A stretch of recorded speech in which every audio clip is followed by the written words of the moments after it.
welcome. This is Anders from Room on Fire, and today I'm going to be introducing to you a theory about smokes, and we'll use two smokes on train just to try and illustrate what I'm talking about. Something that we'll probably go into depth a lot more with, but for now we'll keep it fairly basic, just to get the terms down as well. I want to introduce the idea of a point of departure for a smoke. So if this is where you start up throwing the smoke, then this is your departure point. Where the smoke lands is the arrival point. I hope I haven't lost anyone yet, because then that would be bad. The reason why we need these terms is essentially to try and cover the advantage of having multiple departure points but similar arrival points. If you only, let's take it like the most simple case where you have only one departure point and only one arrival point. So there's only one way to throw a smoke. Let's pretend that the only way to throw a smoke that lands here is from right here.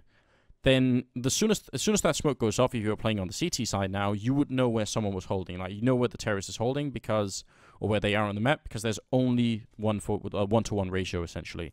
To follow up on that just a tiny bit, if we have multiple departure points but for one arrival point, it keeps the CT side guessing, right? They might not be sure exactly where the terrorists are holding, and as a consequence of that, they might not know what strategy is being put into play, which is kind of what you want to accomplish on the terrorist side anyway. So what I want to cover is a smoke that lands over at C connector, right around this area here.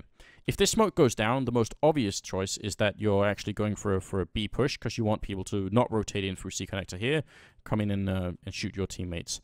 So that smoke can be thrown as the first departure point up here. This is useful on its own, by the way. It doesn't have to be in combination with anything else, but you run, you throw, aiming right at the bar then. It sort of hits the ramp, and it jumps back up and lands pretty close to the connector here.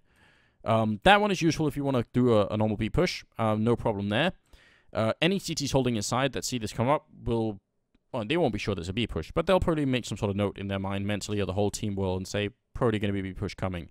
To follow up on that one, there's a very similar arrival point, but a very different departure point. That's all the way over here across the map. Line up in the circle. Again, I do love the fact that they've put the circle down. Aim at the antenna somewhere in the middle. You run and you throw. And it's going to fall all the way over a really long smoke, by the way. And then it'll bounce down and land pretty close to the original one, and keep the CT team guessing somewhat what's happening now. Maybe they saw it, maybe they didn't. Either way, you know, terrorist departure points entirely different, and that could definitely be beneficial if you're going to be executing some sort of strat and you don't want them knowing exactly what you're doing. Maybe you do a fake, maybe you pretend you're doing a fake and then actually going B either way.